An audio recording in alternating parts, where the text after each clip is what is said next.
क्या लिखा है। Consider the following statements.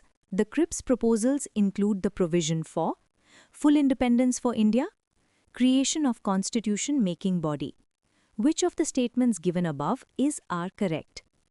अब मैं तुम्हें ये पूरा टॉपिक एकदम सिंपल हिंदी में समझाती हूँ, जैसे हम बातें कर रहे हैं।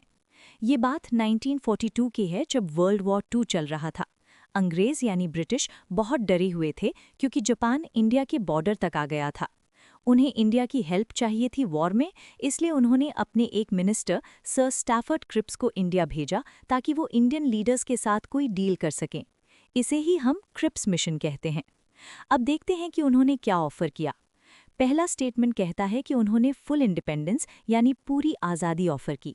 ये बिल्कुल गलत है। क्रिप्स ने कहा कि हम तुम्हें डोमिनियन स्टेटस देंगे।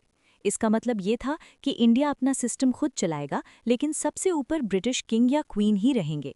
हम पूरी तरह आज़ाद नहीं होंगे। कांग्रेस और गांधी जी को ये बात बिल्कुल पसंद नहीं आई। गांधी जी ने तो इस ऑफर को एक पोस्ट डेटेड चेक, यानी ऐसा चेक जिसकी डेट निकल चुकी है, कहा था, क्योंकि वो हमें वो चीज़ ऑफर कर रहे थे जो हमें चाहिए ही नहीं थी। हमें पूर्ण स्वराज चाहिए था, डोमिनियन स्टेटस नहीं। लेकिन दूसरा स्टेटमेंट सही है। क्रिप्स मिशन में एक नई और पॉजिटिव बात थी।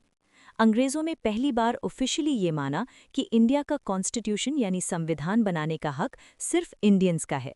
उन्होंने वादा किया कि जैसे ही वर्ल्ड वॉर खत्म होगा, एक कॉन्स्टिट्यूशन मेकिंग बॉडी यानी संविधान सभा बनाई जाएगी, जिसमें इंडियंस होंगे और वो अपने देश का कानून खुद लिखेंगे।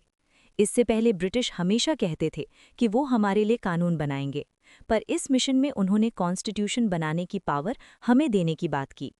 तो समरी ये है, उन्होंने आज़ादी यानी फुल इंडिपेंडेंस देने से मना कर दिया था, इसलिए स्टेटमेंट 1 गलत है। लेकिन उन्होंने कॉन्स्टिट्यूशन बनाने वाली बॉडी बनाने का वादा किया था, इसलिए स्टेटमेंट 2 सही है। इसका सही आंसर ऑप्शन बी होगा।